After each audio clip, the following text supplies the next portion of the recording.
ও এসে আমার বাইকের হেডলাইটে মেরে দেয়। আমার হাতের নখটা এখনও দেখা যাচ্ছে, আমার নখটা পুরো উঠে গেছে। ইভেন আমার ওয়াইফ ছিল তখন আত্মসত্ত্বা, 4 মাস রানিং ছিল। আমার ওয়াইফকে নিয়ে আমি যখন টেস্ট করাই, শুধু আমাদের বেবিটা নষ্ট হয়ে গেছে এরকমও না, এটার পরে আমরা আরও অনেক বেশি ভুক্তভোগী ছিলাম। মূলত আমি আমার স্ত্রী বাইকে করে যাচ্ছিলাম, এই সময় হঠাৎ করে বৃষ্টি আসে।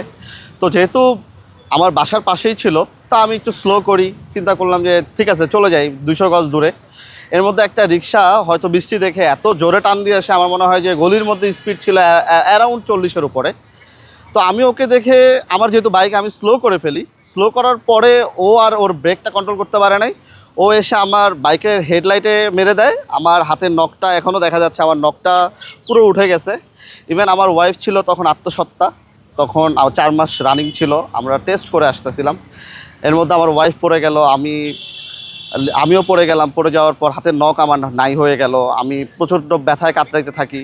উঠে আমার ওয়াইফকে আমি যখন সরাই, এরপরে আমরা আবার টেস্ট করাই। আমি প্রায় 1 সপ্তাহের উপরে বেড থেকে উঠতে পারিনি, 1 মাসের মতো আমি বাসায় রেস্টে ছিলাম। আমার ওয়াইফকে নিয়ে আমি যখন টেস্ট করাই, টেস্ট করানোর পরে আমি রেজাল্ট পাই যে আমাদের প্রথম ফার্স্ট বেবি। আমরা খুব এক্সাইটেড ছিলাম যে বিষয়টা নিয়ে, কিন্তু পরে যেটা হয়েছে, আমাদের বেবিটা ছিল না।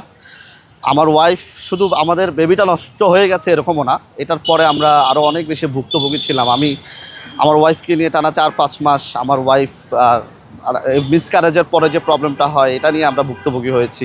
দেশ জুড়ে তোলপাড় ওয়ালটন ফ্রিজ কিনে আপনিও হয়ে যেতে পারেন মিলেনিয়ার। তো আমি আসলে এটাই আমাদের সাথে ঘটা সবচাইতে কষ্টদায়ক ব্যাপার, যে কারণে আমরা সবাই চাই যে আমাদের দায়িত্বশীল মহল যেন এটা নিয়ে কিছু একটা করে, অটোর কিছু একটা করে। এটা হয়েছিল আমার বাসার সামনেই, মোহাম্মদপুর ঢাকা উদ্যান এলাকায়। ওইখানেই ঘটনাটা হয়েছিল। আর ওখানে এত যততত্র গাড়ি চলে, বাইক, অটো চলে, যার কোনো নিয়ন্ত্রণ নাই। অটোরিকশা মুখোমুখি, ওরা তো ওভারটেক করে, আর ওদের ব্রেকিং ভালো না, ওদের রাবার ব্রেকিং, ওদের ব্রেকিং করার কারণে ওদের গাড়ি আরও স্লিপ করে। তো ও ওই বৃষ্টির মধ্যে তাড়াহুড়া করে আরেকটা গাড়িকে ওভারটেক করার জন্য ও আমাকে একেবারে মুখোমুখি এসে সংঘর্ষ করে, যে কারণে আমি অর্থনৈতিকভাবেও ক্ষতিগ্রস্ত হয়েছি, শারীরিকভাবে ক্ষতিগ্রস্ত হয়েছি, এমনকি আমি পারিবারিকভাবে আমাদের যে একটা আনন্দ ছিল, এই আনন্দর দিক থেকেও আমি ক্ষতিগ্রস্ত হয়েছি, যা এখনও ভুক্তভোগী। আমি একজন সচেতন নাগরিক হিসাবে, একজন বাইকার হিসাবে বলতে পারেন, আমি চাই যে বনানীর যে ঘটনাটা অপ্রাসঙ্গিক ছিল একেবারেই। কারণ একটা সোসাইটিতে এভাবে চলতে পারে না।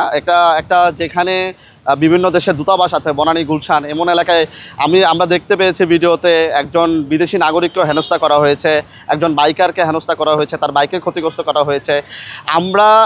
আমরা চাই এ সরাসরি বন্ধ, যদি মহাসড়ক বা সড়কে বন্ধ করতে পারলে সবচেয়ে ভালো হয়।